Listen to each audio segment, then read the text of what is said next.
To properly understand what Arsenal's future will look like under new ownership, it's worth considering what is now likely to be a sight of the past. The club AGM increasingly descended into pantomime as shareholders got to at least put questions to directors about the running of the club, but it did have an increasingly serious point and meaning. It was a rare moment of accountability among modern superclubs, whose structures now ensure they operate at a level way beyond supporters. It was also a reflection of how Arsenal were still structured in a traditional way, a shareholder ownership, unlike so many other clubs. That was already beginning to change as Stan Kroenke has been de facto owner for some time now, but Tuesday's news that he is to buy out Alisher Usmanov's 30% to own the club outright confirms it. That accountability is likely to go. That ownership structure is gone. That era might be gone, as England's most traditionalist of football institutions now truly becomes another of those most modern of clubs.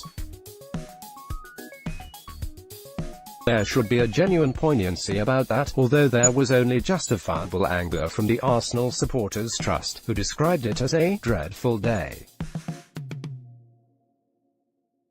Kroenke plans to forcibly purchase the shares held by Arsenal fans, a statement read. Many of these fans are AS members and hold their shares not for value but as custodians who care for the future of the club. Kroenke's actions will new to The Voice and involvement. Kroenke takeover, a dreadful day for Arsenal, says supporters group. There was also irritation that the Arsenal shareholders who now have to sell the shares, and for £29,000 a share when the going rate has been £37,000, weren't notified by the club until more than 5 hours after the news broke, and only received an email at 1:01 p.m.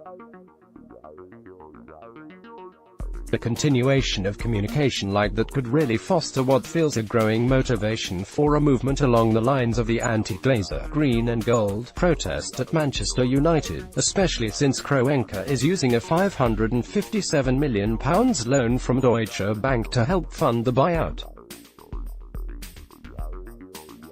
And this is key in all this. We're into even more of an unknown with Arsenal, where no one can really be sure what an even more insulated leadership will do next, what will happen with CEO Ivan Gazidis, who has been the subject of interest from Milan, or the club's constantly debated transfer plans. This is why it would feel prudent to meet with fan groups, or at least outline the club's planned direction now.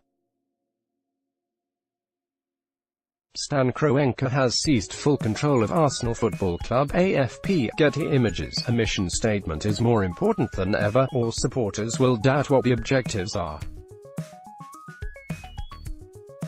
It would just go some way to assuaging fears that this is all about money, rather than football, an issue that has come up at Manchester United again.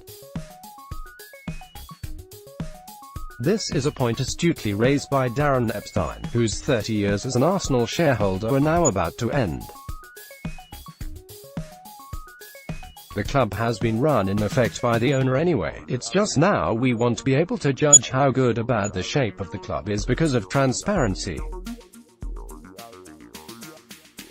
Ultimately, fans want a club they can be proud of on and off the field, run well, and ultimately the be-all and end-all is being successful.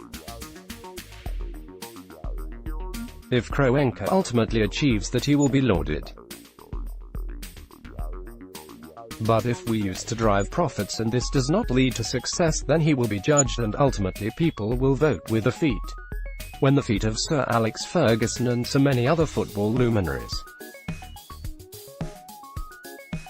would go into the old Highbury Stadium, they would often stop, since pretty much everyone spoke of the sense of awe and gravitas that came when you got to see the marble statues in those marble halls. Glazer family have drained £1 billion from Manchester United, and Ferguson made a point of mentioning it in his autobiography. It just immediately illustrated the grandiosity and tradition of Arsenal, if also some of the conservatism. Those marble statues are now in the club museum, and the Emirates Stadium has a very different look, an ultra-modern look. That fits the fact that, after this move, Arsenal are now a fully modern club. That's the modern football business. That is what Arsenal represent. How they represent the supporters will now tell a lot. Follow the Independent Sport on Instagram here for all of the best images, videos and stories from around the sporting world.